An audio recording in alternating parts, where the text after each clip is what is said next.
Bienvenidos a la Hora Azul, un espacio donde la psicología, la espiritualidad y otros saberes se encuentran, un espacio de reflexión y que nos invita a cuestionarnos. Hola, ¿qué tal todos? Un saludo muy caluroso. Espero que todos se encuentren muy, pero muy bien. Bienvenidos a este espacio de la Hora Azul, un espacio para pensar con calma lo que sentimos y decidir definitivamente la mejor manera para actuar. Y pues aquí vamos a cruzar la psicología existencial, la ciencia y la vida cotidiana para entender un poco mejor cómo reaccionamos, por qué reaccionamos de la manera que lo hacemos y cómo entrenar unas respuestas más útiles. Hoy vamos a hablar del ego y de cómo trabajarlo para que deje de funcionar como en piloto automático y empiece a jugar a nuestro favor. Cuando escuchamos la palabra ego, pensamos en alguien arrogante, con todas esas características egocéntricas, ególatras, pero la verdad es que en este momento vamos a hablarlo desde la psicología. El ego es mucho más que eso. Es una estructura que organiza tu sentido de identidad. Es la voz que dice yo cuando hablas de ti. Su función principal es mantener una narrativa coherente de quién eres y cómo encajas en el mundo. Piensa en él como una especie de gestor interno que toma toda la información de tu pasado, de lo que vives ahora y de lo que temes o deseas para guiar tus decisiones. El problema empieza cuando toma el control sin que uno sea consciente de esto. Ahí tu vida se guía por reacciones automáticas y no por decisiones conscientes cuando éste actúa en piloto automático. Para entender por qué el ego hace lo que hace, hay que mirar un poco su base, entenderla. El ego es una construcción mental apoyada en redes que procesan la memoria autobiográfica, la autopercepción y la regulación emocional de una manera más simple. Él se sostiene en cómo recuerdas tu vida, en cómo describes y cómo gestionas lo que sientes. Y todo esto ocurre en la interacción de áreas como la corteza prefrontal, medial, y el hipocampo, y también está involucrada en esto la amígdala, que trabajan todas estas juntas para mantener nuestro yo estable. El ego no actúa, digamos que al azar o como a la loca, por decirlo así. Su papel es proteger la identidad que tienes de ti. Entonces, eso es un pilar fundamental de nuestra personalidad. Esa identidad es una historia interna que nos dice quién eres, cómo eres y qué lugar ocupas. El ego intenta que esa historia se mantenga así coherente, incluso si para lograrlo tiene que distorsionar un poco la realidad, él lo hace. La idea es siempre proteger esa identidad. Desde la psicología, lo que vamos a ver es cómo opera este ego de dos maneras, ¿no?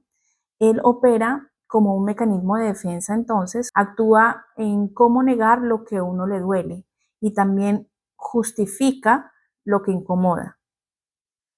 Buscando consistencia interna, eso es lo que él hace, tratar de buscar una coherencia, es decir, adaptando lo que percibimos para que encaje con la idea que tenemos de nosotros. Para el ego, un cuestionamiento no es solo una opinión distinta, es una amenaza a la estabilidad de tu identidad. Por eso reacciona de la manera que reacciona, a veces de formas exageradas, aunque la amenaza no sea real. Y aquí quiero citar algo muy importante que es cuando entra y, y hace su parte el autoconocimiento. Si reaccionas en automático, el ego toma el mando de una manera en que él cree que está en peligro, ¿no? Y puede ser que la realidad sea que no está en peligro, pero esa es su manera de reaccionar en automático. Entonces, ¿por qué hablo del autoconocimiento? Porque si aprendemos a observar antes de responder, podemos elegir con más claridad y menos reacción, menos impulso, sin convertir esa respuesta en una defensa, en un ataque. Hasta aquí vemos que el ego no es algo místico o algo negativo, no tiene esa connotación, no es algo maligno. Entonces en resumidas, es un sistema de defensa y organización interna que puede funcionar bien o, por el contrario, desajustarse. ¿Y cómo podemos reconocer el ego cuando está en acción? Para esto, primero tenemos que saber que el ego no vive solo en el consciente, sino que también opera fuera de nuestra atención, es decir, en el inconsciente. Por eso reaccionamos. Y ahí es donde más toma el control de nuestras acciones. En la parte consciente lo notas cuando, por ejemplo, defiendes tu opinión, cuando cuidas tu imagen, o también puedes notarlo cuando buscas el reconocimiento. Ahí estás trabajando de manera consciente porque puedes darte cuenta y estás eligiendo. En la parte inconsciente funciona en piloto automático, lo que les decía, ¿no? Entonces él lo que hace es interpretar, juzgar y además reaccionar antes de que tú notes qué está pasando. Por eso a veces te justificas o te molestas sin saber por qué. Esto es importante. El ego puede moverse entre lo consciente y lo inconsciente, según el contexto, según lo que estés viviendo. Esto es importante que lo tengas presente. Depende también de tu estado emocional en ese momento y además de tu historia con esa situación, de lo que te trae a la memoria las diversas situaciones a las que te enfrentas. Entonces, vamos a ver, digamos que vamos a ir por pasos. El primer paso para poderlo encauzar es no combatirlo, sino reconocer cómo está tomando el control ahora, en qué momento.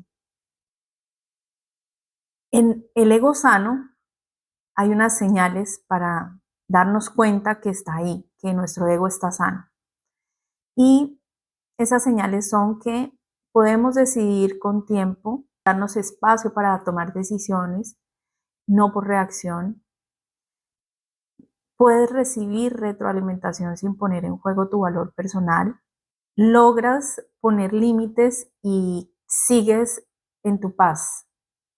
Por ejemplo, recibes una crítica en el trabajo y puedes filtrar lo que es útil en esa crítica y descartas el resto sin perder tu paz, sin que eso te quite el sueño. Hay otro lado del ego que se llama, o que podemos decir, que es el ego que se desborda. Y las señales que tenemos para poderlo identificar es cuando de repente te sientes atacado cuando alguien no coincide contigo, cuando tu opinión sobre algo o alguien no coincide contigo. Compites además con los demás, vives en constante lucha para ver quién es el mejor. Además te cuesta de pronto escuchar, pero escuchar de verdad, atentamente, una escucha activa. Por ejemplo, en una situación cotidiana podría ser cuando discutimos con nuestra pareja y no escuchamos para entender, sino para prepararnos para un contraargumento y ganarle. Esa es la idea. Y muchos hacemos esto en algún momento de nuestra relación. Puede que unos lo hagan consciente, otros de manera inconsciente. Otra cara del ego es el ego frágil. Y podemos identificarlo en nosotros cuando evitamos desafíos por miedo a fallar. Cuando nuestro ánimo depende de nuestra relación con otros, de la aprobación que nos dan. También cuando vemos las críticas donde no las hay. Puede que en algún momento del día, digamos que en tu parte laboral, estás con tu jefe y tu jefe responde con un mensaje corto cuando tú le pides alguna ayuda o algo. Y lo hace, digamos que muy parco. Entonces, ahí podemos interpretar esa situación de muchas maneras, pero cuando uno tiene el ego frágil puede dar por hecho que ese jefe o esa persona puede estar molesta con uno y puede que sea, es solamente como una idea que uno se le planta en la mente, ahí está el ego frágil. Realmente no somos solo una de estas versiones, es importante saberlo. Según el momento, la persona y el contexto, podemos pasar de una a otra sin darnos cuenta. Quizás en el trabajo tengas un ego muy fuerte, equilibrado, y en lo personal te gane el orgullo y entonces se desequilibre y ante un reto nuevo aparezca pues el miedo, que ahí estaría el ego frágil. Creo que a todos en algún momento nos ha pasado que hemos estado en alguna situación donde estábamos tan seguros de tener la razón que dejamos de escuchar al otro y que puede que la conversación haya terminado mal, ¿no? Y uno se dice, ay, gané, aquí gané yo.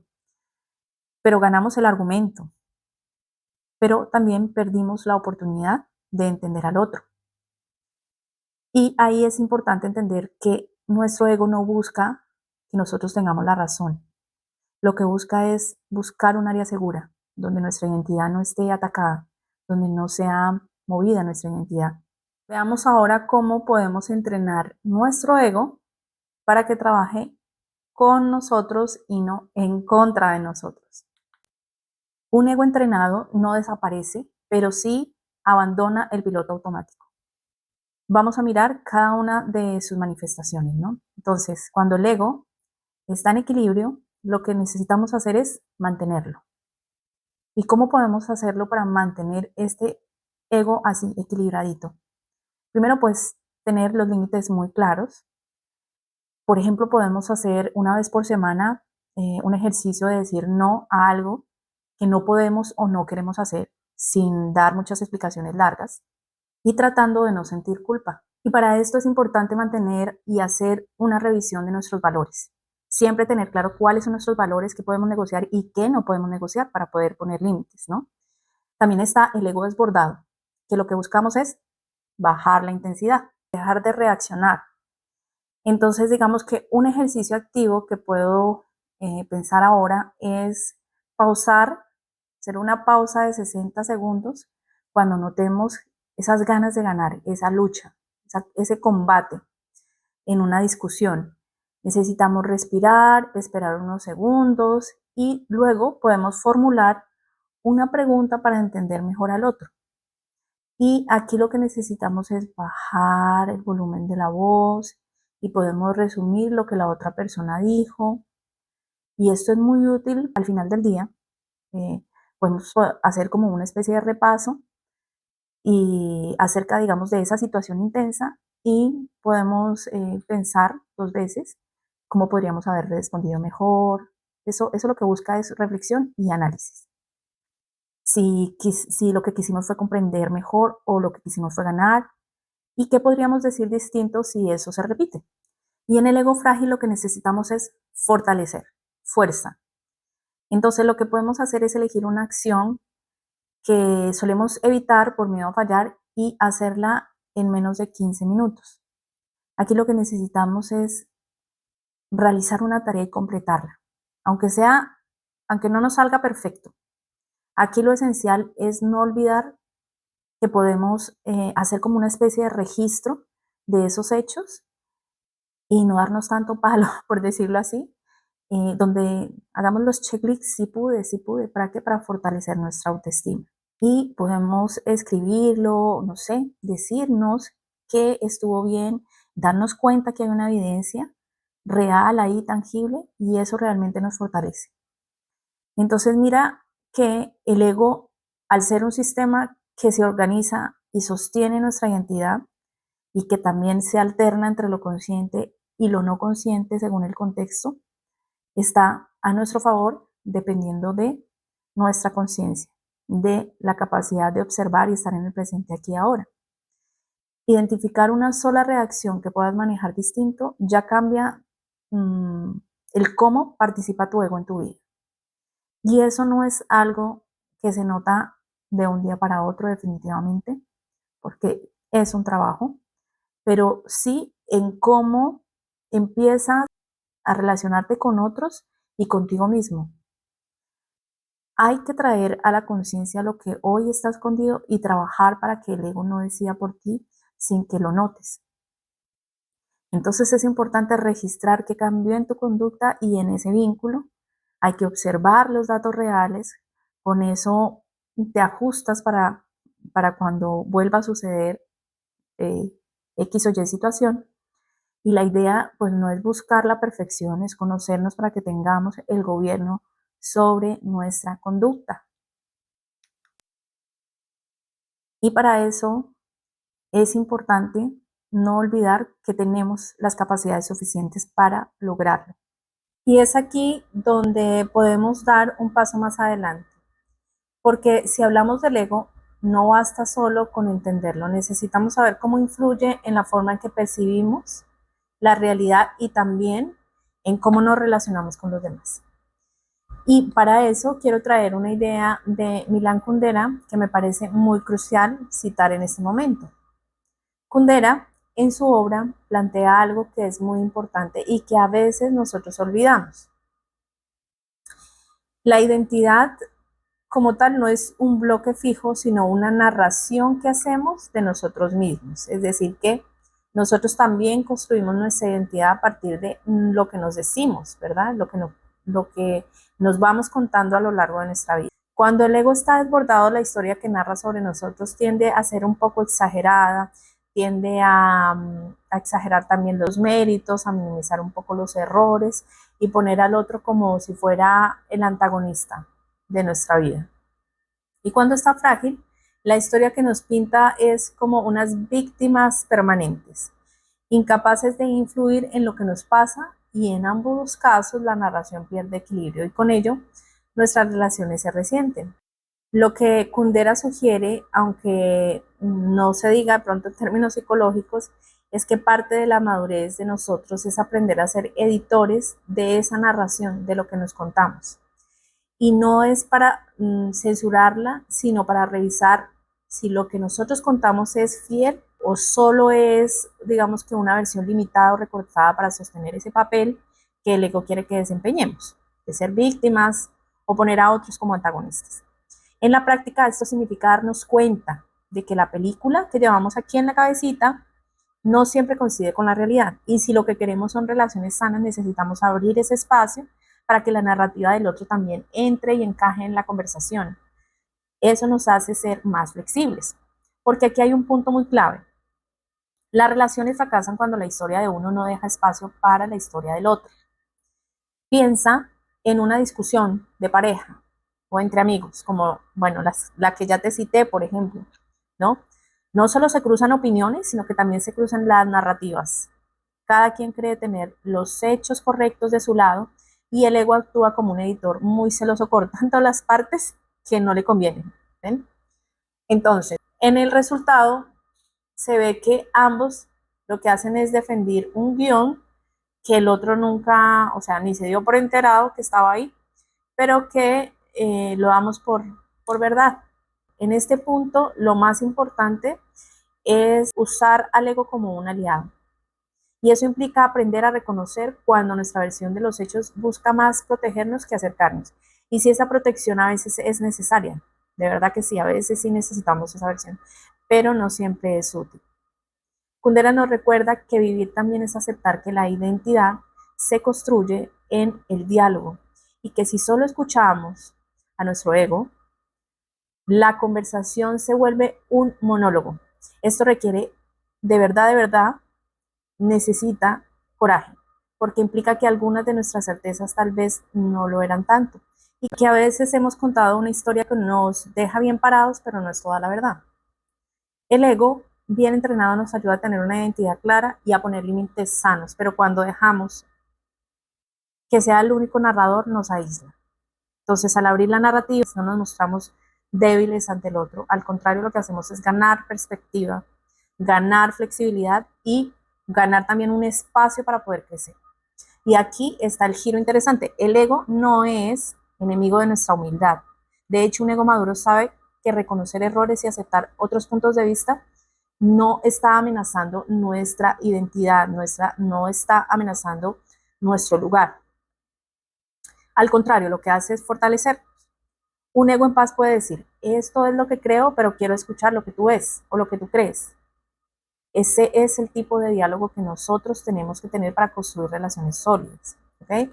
En resumen, trabajar el ego no es una especie de guerra para destruirlo, sino un entrenamiento para aprender a narrar con honestidad y espacio para el otro. Y cuando eso ocurre, nuestras relaciones dejan de ser un campo de batalla y se convierten en un lugar de construcción mutua. Así que la invitación es que si la próxima vez notas que estás defendiendo tu postura con uñas y dientes, pregúntate, ¿estoy defendiendo la verdad o estoy defendiendo la historia que mi ego escribió para mí? Y esa pregunta, aunque es un poquito incómoda, puede abrir una puerta enorme para conectarnos con la verdad y con quienes tenemos enfrente. Creemos que nos conocemos a nosotros mismos, pero gran parte de ese conocimiento se construye y se reafirma cuando estamos interactuando con otros. Esto realmente no debería asustarnos de ninguna manera, sino motivarnos a cuidar los espacios donde esa interacción ocurre.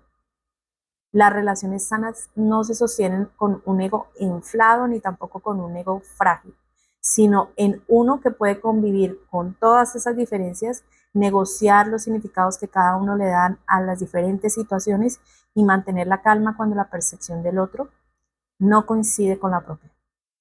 Y con esto, bueno, pues nos quedamos con una idea que vale la pena llevarnos. No somos prisioneros en la historia de nadie, ni tampoco en la historia que nos cuenta el ego. Al final nuestras relaciones se construyen en ese intercambio donde hay varias versiones, donde lo importante no es ganar, sino entender y ser entendidos. Bueno, cerramos aquí por ahora. Gracias por estar en este espacio. Un abrazo lleno de luz y de amor. Si este contenido te aportó, llevémoslo a la práctica esta semana, observemos el impulso, hagamos una pausa breve y formulemos una pregunta que nos aclare un poco la situación. Un gesto tan simple cambia conversaciones enteras. Nos vemos en un próximo episodio de La Hora Azul. Seguimos entrenando la mente, camino al autoconocimiento para elegir mejor y obviamente vivir mejor. Un abrazo.